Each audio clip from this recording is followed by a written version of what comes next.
అరికట్టాలి జర్నలిస్టులపైన దాడులను వెంటనే అరికట్టాలి జర్నలిస్టులపైన జరుగుతున్న దాడులను వెంటనే అరెస్ట్ చేయాలి జర్నలిస్టులపైన దాడి చేసిన వారిని వెంటనే అరెస్ట్ చేయాలి జర్నలిస్టుపై దాడి చేసిన వారిని వెంటనే అరెస్ట్ చేయాలి ప్రజాస్వామ్యాన్ని ప్రజాస్వామ్యాన్ని ప్రజాస్వామ్యాన్ని చేసిన వారిని వెంటనే జర్నలిస్టుపై దాడి చేసిన వారిని వెంటనే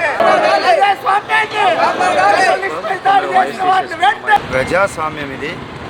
ప్రజాస్వామ్యంలో పత్రికా విలేకరులు కానీ print media and electronic media ఎవరైనా సరే మారుమూల జరిగే విషయాలన్నింటినీ కూడా ప్రజలకు, ఇటు అధికారులకు, ఇటు రాజకీయ నాయకులకు కూడా చేరవేసే కార్యక్రమంలో భాగంగా వాళ్ళందరికీ కూడా చాలని జీతాలతో కూడా వాళ్ళందరూ కూడా విధులు నిర్వహిస్తున్నారు. ఎవరైతే వీడియో కవరేజ్కి వచ్చారో వాళ్ళని మనం గౌరవించాల్సింది పోయి వారిని చితకబాది ఈరోజు ప్రజాస్వామ్యంలో ఇలా చేయడం అందరూ కూడా చాలా ఇబ్బందులకు గురి చేసే విధంగా భావిస్తున్నారు. ఇప్పటికైనా ఈ రాష్ట్ర ప్రభుత్వం ఇలాంటి విషయంలో చర్యలు తీసుకొని ఎవరైతే పోలీస్ అధికారులు ఉన్నారో వాళ్ళకందరికీ కూడా మేము విన్నవించుకుంటున్నాం.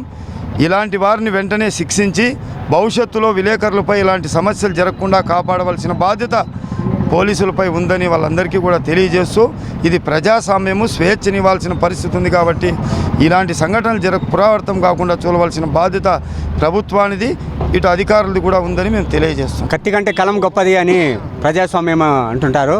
కానీ విలేకరులు సామాజిక బాధ్యతతో వాళ్ళు కూడా ప్రజలకున్న సమస్యలను ప్లస్ ప్రభుత్వానికి ఇట్లా ప్రభుత్వం నుంచి సమాచారాన్ని ప్రజలకు తెలియజేస్తున్నారు.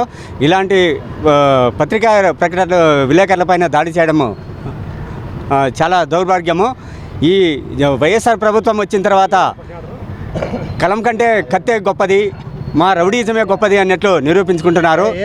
ఇది అంబేద్కర్ రాజ్యాంగం కాదు, రాజారెడ్డి గారి రాజ్యాంగమే నడుస్తుందని జగన్మోహన్ రెడ్డి గారు వివరిస్తున్నారు. ప్రత్యక్షంగా ఆయన సభలోనే జరిగిన ఇది వివరణ. కంపల్సరీ దీని గురించి ప్రభుత్వం ఇమీడియట్గా పోలీసులు చర్యలు తీసుకొని వాళ్ళని శిక్షించాలని, భవిష్యత్తులో కూడా ఇలాంటి దాడులు జరగకుండా కట్టడి చేయాలనేసి జనసేన పార్టీ నుంచి డిమాండ్ చేస్తాం. రాప్తాల్లో జరిగినటువంటి సిద్ధం సభలో మా బీసీ బిడ్డ అయినటువంటి ఒక మత్స్యకార కుటుంబానికి చెందిన బీసీ బిడ్డ పైన ఒక పత్రికా విలేకరి మీద దాడి చేయడం ఇది ఒక ప్రజాస్వామ్యానికి చేటు. పత్రికా విలేకరు అంటే ప్రజలకు, ప్రభుత్వానికి నిర్దేశకులు. మాందేయమార్థంగా వాళ్ళు ప్రజల సమస్యలను ప్రభుత్వానికి తెలియజేసే వారధులు వాళ్ళు. అలాంటి వారిపైన నిజంగా ఈ దాడి చేయడం ఇది ఒక పిరికి పందల చర్య అన్నమాట. ఎందుకంటే ప్రజాస్వామ్యంలో 4వ స్తంభము, అది అతి ముఖ్యమైన స్తంభం ఏదంటే పత్రికా రంగం అన్నమాట.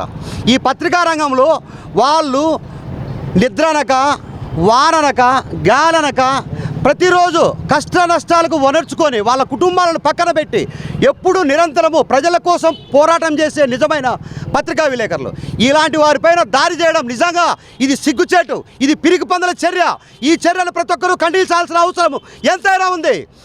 వారిని అరెస్ట్ చేసేంత వరకు, నిన్న కఠినంగా వాళ్ళని అరెస్ట్ చేసేంత వరకు మేము నిద్రపోం, ఈ ప్రభుత్వాన్ని నిద్రపోనేము. గత ముఖ్యమంత్రుల్లో ఇప్పుడు 6వ ముఖ్యమంత్రులు చూసాం మేము.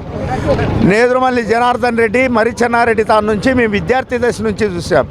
ఇలాంటి సంఘటనలు రాజ్యాంగం మీద కానీ ప్రజాస్వామ్యం మీద ఈయనకు నమ్మకం లేదు ఈ ముఖ్యమంత్రికి. ఈరోజు వాళ్ళ సాక్షి ఛానల్ వస్తే ఒక రకము, వేరే ఛానళ్ళు వస్తే ఎల్లో మీడియా అనము, ఇంకోటి మాట్లాడము, ఇది చాలా మంచి ఇది కాదు. ఈయనకు ప్రజాస్వామ్యం మీద కానీ ఈ ప్రజల మీద కూడా ఈ పత్రికా రంగం మీద ఎలాంటి నమ్మకం లేదు. ఈయనేమి ఈ ఫ్యాక్షన్ రాజకీయాలు చేస్తున్నాడు. ఇది దగ్గర రోజులు ఈ ప్రభుత్వం దగ్గరలోనే బంగాళాఖాతంలో కలిపే రోజు వస్తుంది. జాగ్రత్త, ఇకనైనా మేల్కోమని చెప్పేసి నేను ముఖ్యమంత్రి గారిని హెచ్చరిస్తున్నా.